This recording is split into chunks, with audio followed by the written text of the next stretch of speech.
qu'Akadosh Baruch Hu, il fasse que ce shiur il soit pour la Hazarat HaTufim, la Hatzala de tous les Hayalim, la Refoua de tous les Ptsurim, et les choix du Ham Israël, Hashem, et que ce soit les Lunishmat, tous ces jeunes, Shem, Ikom, Daman, qui sont tombés au front, Akadosh Baruch Hu, Telahem, Ekonam Began Eden, Venahem et Amishpachot, Ashkulot.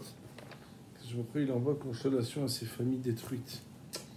Nous allons prendre donc, nous avons vu la Mishnah la dernière fois, nous allons la relire et nous allons avancer avec l'aide d'Hachem, puisque normalement, ça devrait être l'avant-dernier cours, peut-être l'avant-dernier, on verra, en fonction de la réactivité des Chaverim. Je vois déjà leur regard. La Mishnah nous dit, Asholach yad bepikadon, betshema yomrim ilke bechaser ubieter. Betiel omrim, Keshaatotsa. Rabbi Akiva, Omer, Keshaatotfia. On a vu que celui qui est Sholach yad bepikadon, c'est-à-dire celui qui a l'intention de se saisir du bien qu'il avait été déposé en gage, enfin, voilà, en dépôt, Betshema il dit, ilke bechaser ubieter. Il y a des cas où il devra assumer l'inflation ou la réduction. On va voir de quoi on parle. Bétiel de dire, c'est selon comme le moment de la sortie. On va voir ce que ça signifie aussi. Qui va de dire que Shatatfia, c'est comme le moment de la tvia, c'est-à-dire de la réclamation. Voyons un petit peu, la Gemara va nous dire. Je crois qu'on avait vu un peu Rashi, non, sur cette partie ou pas du tout? Si, on l'a vu. On avait vu, hein, ok. Ouais. Ama Rabba de dire. Donc bon, si on regarde sur le côté, si vous avez des vieux livres, il y a un petit astérisque qui est marqué Rava. Rabba étant cette lecture avec un He, c'est un autre Rav que Rava, c'est quand c'est un Aleph. Vous pouvez imaginer que comme le He, il est soufflé, alors on le renforce avec un point devant. C'est juste un moyen mnémotechnique qui n'a aucune valeur grammaticale. Amar Rabba de dire Aïman de Gazal Chabita de Chamra Mechavre. Aïe, ce, donc c'est un démonstratif. Aïe, ce, man, donc aïe, celui-ci des Gazal Habitat de Chamra Mechavre, qui a volé une cruche de vin de son ami. Mirikala Shabiazouza, au départ elle valait 1 zouz. Acheté Shabiarba, et maintenant elle vaut 4 zouz. Tavara, au Chatia, il y a un point de ma pique qui marque l'enclise du complément d'objet attaché au verre. S'il l'avait brisé, puisque le shin et le tav s'interchangent, comme on dit Tano Rabanan, Shano Rabotain, de la même manière Tavra ici veut dire Shavra. Shavra, s'il l'avait cassé au Chatia ou qu'il l'avait bu, Michelem Arba, il paiera 4. Sous-entendu, si après que l'inflation ait eu lieu, il l'a soit bu, soit cassé à ce moment-là, alors il paiera 4. Itvar memeila, le Aleph et Yud, devant une racine, c'est le participe passé. Comme par exemple, on dit Itmar, il a été dit. Itvar, il a été cassé, memeila tout seul. Memeila, c'est soit automatiquement, soit tout seul. Mais Shalem Zouza, alors la personne ne paiera qu'un seul zouz. Maïtarma. Quelle est la raison? La Gemara d'expliquer la différence entre lorsqu'il est actif et lorsque le résultat de la brisure et de la cassure a été passif, donc ou actif. C'est quoi la différence? La Gemara dit Kevan deita, puisque si jamais elle était encore présente, it veut dire il y a. Ita, c'est comme si en hébreu on dit yeshna. Si elle était encore là, donc kevan de ita adra lemara be'eina, virgule, puisque si elle était sous-entendu telle qu'elle, elle serait retournée à son propriétaire telle qu'elle était. Be'eina, ça veut dire be'en, telle qu'elle était, virgule. Alors Aïshata de Kachatele, o de Katavarla, Kagazalmine. on peut considérer que c'est à ce moment où il l'a bu ou bien où il l'a cassé qu'il a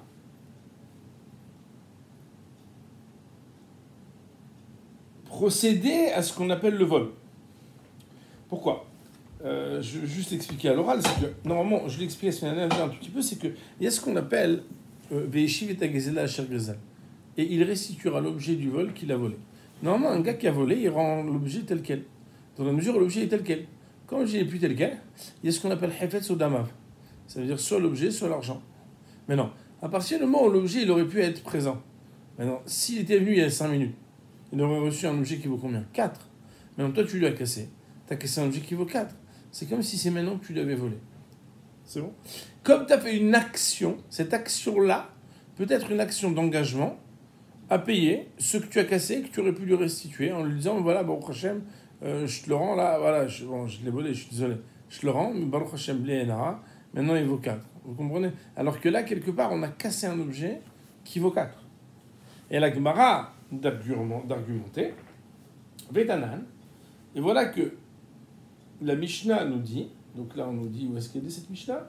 Kol hagazdani meshalmim kshat gzela. Tous les voleurs paieront comme le temps du vol. Autrement dit, à partir du moment où on peut lui imputer de dire qu'au moment où il a bu ou cassé, c'est le moment du vol, ben le gars il va payer. Mais non, itvar memeila, puisque la question de la Gemara sous-jacente n'était pas seulement de savoir pourquoi dans le cas où il a volé ou pardon, dans le cas où il a cassé ou bu, il paye 4, mais aussi pourquoi quand c'est tout seul que ça s'est fait, il ne paye pas les 4 mais il paye 1. Et tu vas me mettre là, mais chez les Mezouza, quelle est la raison ?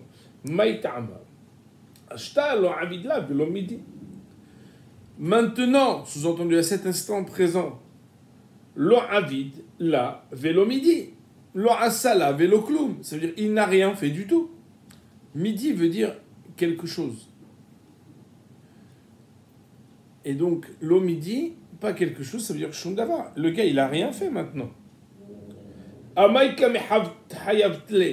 Alors, sur quoi veux-tu le rendre chayav ? Le mot amay veut dire pourquoi, mais il veut dire aussi sur quoi. Parce que le aleph devant un mot araméen veut dire dessus, n'est-ce pas ? Donc, sur quoi le rendrais-tu chayav ? Aï sha'ata de gezala, sur le temps où il l'a volé. Parce que tu ne peux pas rendre chayav quelqu'un sur une action qu'il n'a pas fait. Or, le moment où il a réalisé une action, c'est l'instant T1 qui valait 1.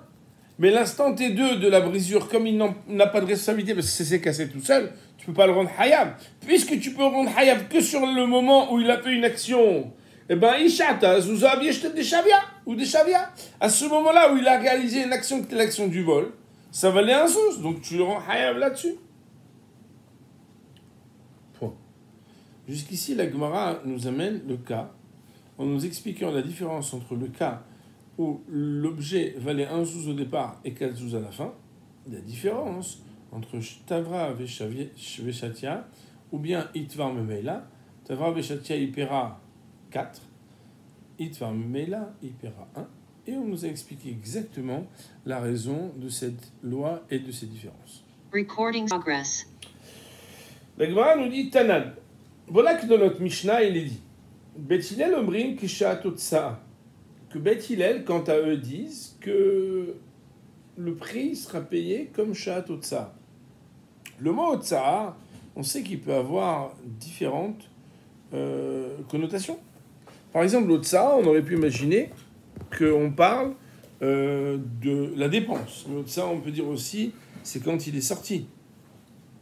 Mais de quoi on parle ici ? La Gemara, elle dit Maïk Sha'at Otsa. Ça veut dire quoi comme le temps de sa sortie ? Il est ma kesha totsa mina olam. Si on disait que c'est comme le temps où l'objet est sorti de ce monde. Ça veut dire quoi il est sorti de ce monde ? C'est-à-dire qu'il a été détruit. Détruit, ça peut vouloir dire cassé, bu, voilà. Quand tu as bu, en général, dans la canette, dans la bouteille, il n'y a plus rien. Donc c'est sorti de ce monde. Bon, vous allez me dire, oui, mais bon, la matière, elle ne disparaît pas. Mais vous avez compris ce que ça veut dire. Alors en tout cas, on dit comme ça.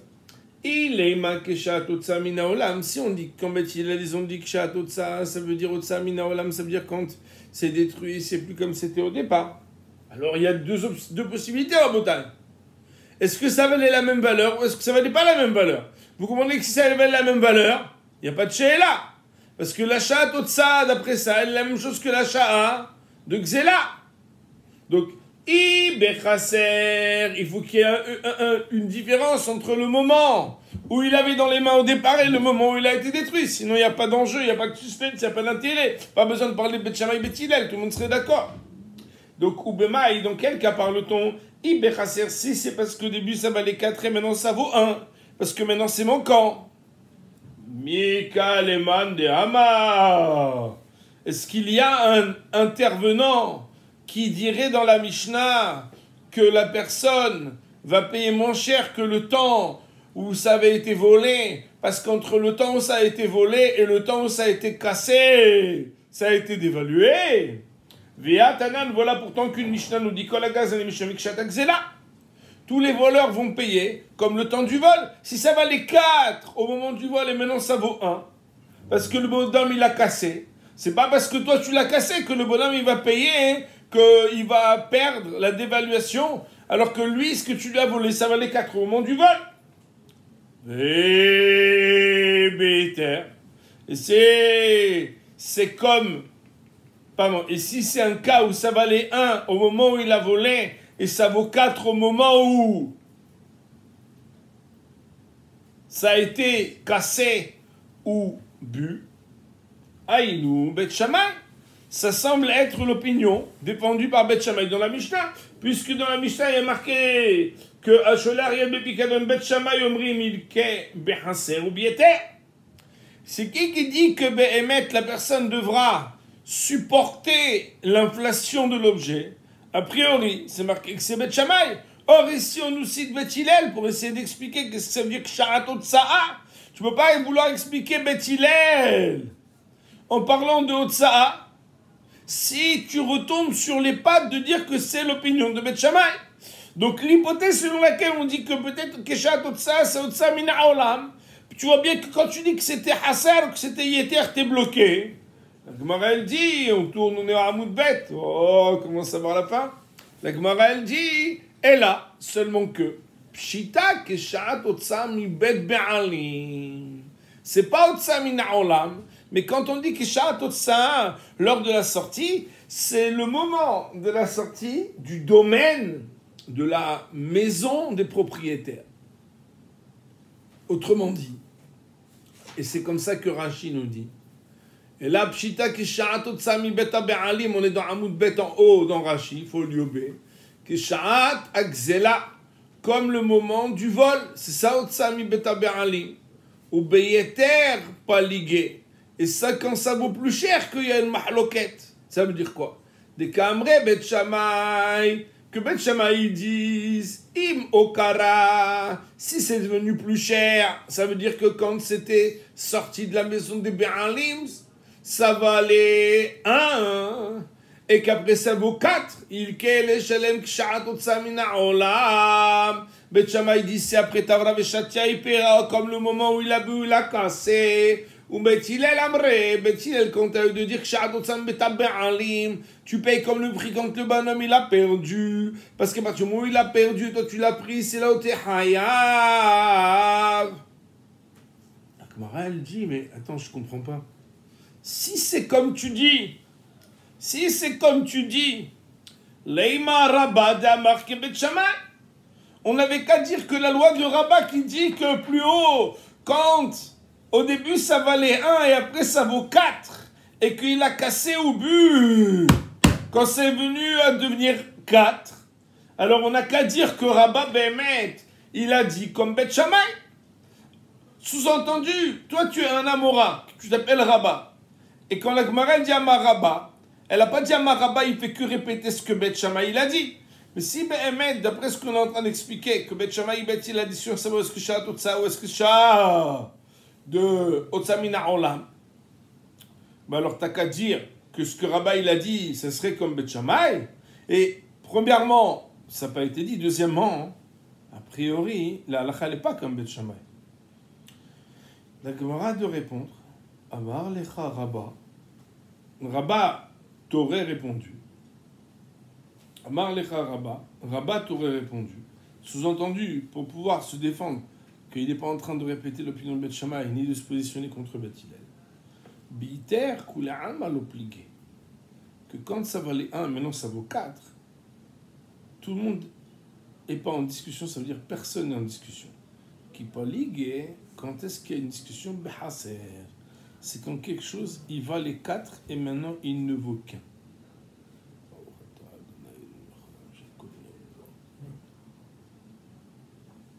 Bet Shammai savre shlichut yad tzricha hisaron. Bet Shammai, quant à eux, de dire que la shlichut yad, le fait d'avoir l'intention de disposer de l'objet qui a été laissé en dépôt, ne nécessite pas qu'il y ait un manque. Et lorsque il y a eu un manque, en fait, ce manque, c'est à toi. Pourquoi? Parce qu'à partir du moment où tu as voulu en prendre disposition, tu t'es fait perdre à toi-même. Sous-entendu, Rabotai, même si l'objet à l'instant T1, il n'était pas encore dévalué, mais qu'après il a été dévalué à l'instant T2, toi, puisque tu en as déjà disposé alors que tu n'avais pas le droit de le faire depuis l'instant T1, c'est comme si la dévaluation, c'est toi qui dois encaisser. Ou Bet Hillel, c'est vrai. Bet Hillel de dire, elle nécessite un hisaron. Et alors quoi? À partir du moment où il est nécessaire pour pouvoir rendre la personne hayab, qui est oui un hisaron, lorsque l'objet a eu une dévaluation, c'est dans la propriété financière du son propriétaire que la dévaluation a eu lieu. C'est la raison pour laquelle, pour Bet Hillel, cette dévaluation devra être accusée par le propriétaire et non pas par le dépositaire. Maintenant, si on regarde dans Rashi, Rashi nous explique. Kip ligé behaser, vous l'avez? Vous l'avez? Oui. On est dans la 4e ligne grande, c'est l'avant-dernière grande ligne dans Rashi. Kip ligé behaser. Lorsqu'il discute, il parle d'un cas où c'était haser. Ça veut dire quoi? Dans le cas où ça valait 4 au moment où ça a été volé, et ça ne vaut plus qu'un au moment où c'est détruit. Veka'amre Bet Hillel, et Bet Hillel de dire, tu devras payer comme le moment où ça ne vaut qu'un. Et ce que tu pourrais te questionner, voilà pourtant que tous les voleurs, ils payent comme le moment de la Xéla. Oh, le vol, il a eu lieu. Il y a déjà un moment, quand ça valait 4. Alors, Gemara dit, si Behemet, c'était un cas de vol véritable, que depuis le départ, ça a été volé. Achinami, tu as raison. Avalacha, mais ici, Be'etera, de Be'etera, t'as l'idée. La Mishnah, elle ne parle pas de Xéla, parce qu'il y a marqué là-bas Shlichut Yad. C'est quoi Shlichut Yad? C'est que c'est venu dans sa main de manière permise. Ça veut dire quoi? Le bonhomme il vient et te dit, tu peux me la garder s'il te plaît? Tu lui gardes et après il se passe des problèmes, que tu la prends, que tu en disposes. Mais au moment du premier ma'aseh, c'est pas un ma'aseh de Xéla, parce que le bonhomme il vient et te le dépose. Et puisque quand le bonhomme il vient et te le dépose, c'est pas un ma'aseh de Xéla, et que c'est venu à ta main de manière permise, Mishum Shlichut Yad que mehayav klebea pligé. Ah, et c'est à cause de la paracha de Shlichut Yad que tu veux le rendre hayav? Dans ce cas-là, il discute. Là, oui, il y a une occasion de discussion. Si on parlait d'un cas de Xéla, nous dit Rashi Akadosh, t'as raison, qu'on la Gazlanim. Mais ici, on ne parle pas de Gazlanim parce qu'on parle d'une paracha de Shlichut Yad. Qu'est-ce que c'est Shlichut Yad? C'est un chômeur qui se transforme et qui se transmute en quelque chose d'interdit. Mais à l'origine, le gars, il n'a pas fait un ma'as de Xéla, c'est toi qui l'as déposé pour qu'il te rende service. Bet Shammai savre shlichut yad natzricha hisaron. Bet Shammai d'expliquer, de soutenir l'opinion que la shlichut yad ne nécessite pas de hisaron. Et alors quoi? Le bonhomme, il l'a tout simplement déplacé. Oumi sheshalach ya bayad et miché depuis que. Et depuis qu'il a envoyé sa main dedans, c'est-à-dire qu'il l'a soulevé, apalpi shelo hasera, bien qu'il n'y ait pas eu de manque. Avia gzela vekama birshute. Elle est considérée comme un vol, cette action-là et cet objet, et elle se tient être dans sa propriété financière désormais. Et le bonhomme, il a reçu combien au départ? Un objet qui valait 4. Ou uzla, birshuto uzla. Et lorsqu'il y a une dévaluation, c'est dans sa propriété financière que ça a été dévalué. Et c'est vrai que si jamais elle était encore existante telle qu'elle, ça veut dire qu'elle n'avait pas été cassée ou bu. Omerlo, il aurait pu lui dire, ah ben voilà, je te rends ton objet, ça t'appartient, c'est devant toi. Arshav sheotsia. Mais maintenant qu'il l'a fait sortir, ça veut dire quoi? Qu'il l'a bu, qu'il l'a cassé, etc. Il paiera d'après Beth Shammai, selon l'heure de Shlichut Yad, parce que pour eux, Shlichut Yad, mais pour Beth Hillel, que Shlichut Yad, Slicha Hisaron, alors tant qu'il n'y a pas eu de Hisaron, la dévaluation, il incombe au propriétaire de l'assumer et pas au chômeur. Alors la Gemara, après qu'elle ait proposé ça, elle nous dit, et là, Adéama Rava, seulement, ce que Rava a dit. Alors là, on voit que on parle de Rava avec un Aleph. Et on l'avait vu ensemble, puisqu'on a vu à la page 41b, ce qui est marqué à côté. Et là, Adéama Rava, seulement ce que Rava avait dit, qu'il y avait une mahloket là-bas. Vous vous rappelez, est-ce que Shlichut Yad a besoin de Hisaron ou pas besoin de Hisaron?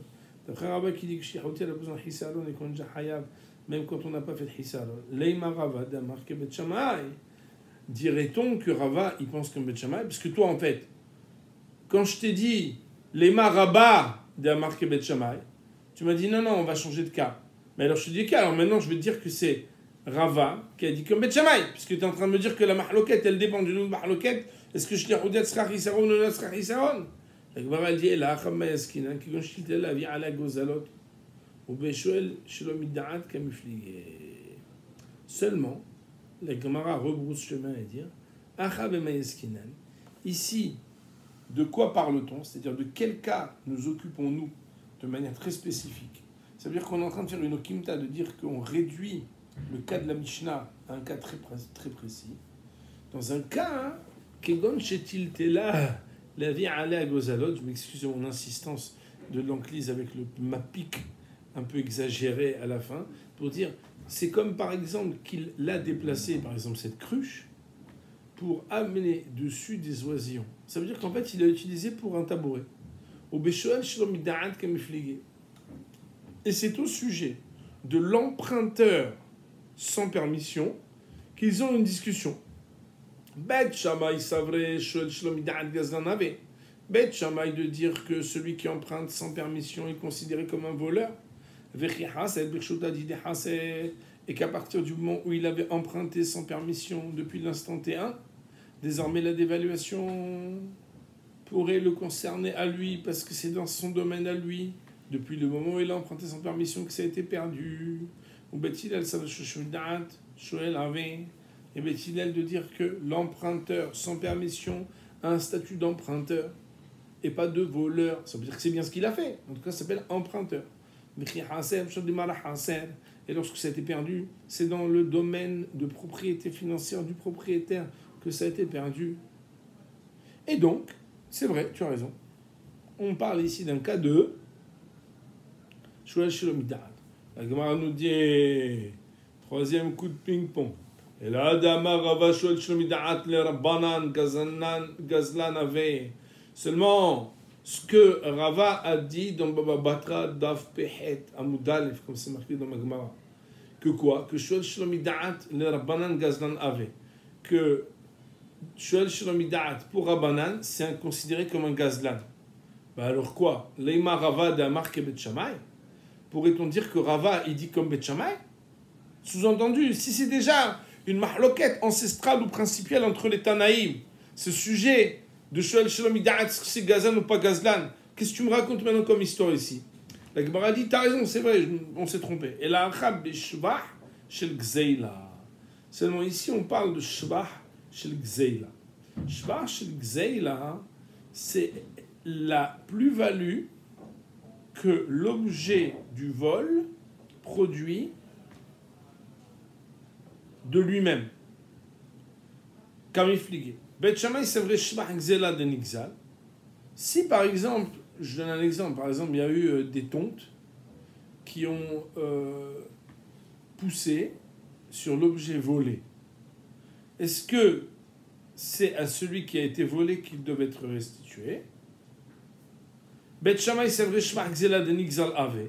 Bet Shammai de dire la plus-value de l'objet volé appartient à celui qui a été volé. Bet Hillel, c'est vrai, et Bet Hillel de dire Shvach Gzela de Gazlan Ave. La plus-value de l'objet volé appartient désormais, depuis le moment du vol, au voleur. Alors la Gemara dit et ceci est d'ailleurs une discussion qui a déjà été mentionnée dans les Tanaïm, dans Bove Karmé, à Gozel et Rahel. Celui qui a volé, comment on dit Rahel? Brebis? Comment on dit Rahel? Après, je crois que c'est Bobby, ouais. Ouais. Gezaza Veyalda, s'il l'a tondue et qu'elle a enfanté, Meshalem Mota Abed Gizoté Abed Vladoté, dirait Rabbi Meir, il devra la payer pour le rendre, puisqu'il a volé, et aussi ses tontes, et aussi ses bébés, dirait Rabbi Meir. Rabbi Yehuda Omer, Gezela, Hozeret Be'ener, l'objet du vol revient tel quel. D'ailleurs, tu peux déduire que c'est comme ça que tu peux le comprendre dans le texte qui a été enseigné de prendre les guillemets. Bet Shammai omrim yilke behaser biete, que Bet Shammai de dire il devra encaisser le coût du moins et du plus, ou Bet Shammai omrim b'shaat kishaat otsa shma'mina, que on parle du moment où ça a été sorti, et à partir du moment où ça a été sorti, eh bien tel que c'est sorti sans les tontes et sans les bébés, c'est comme ça que tu vas le lui restituer. Pour aujourd'hui, on va dire Baruch Olam, Amen ve Amen. Recording stop.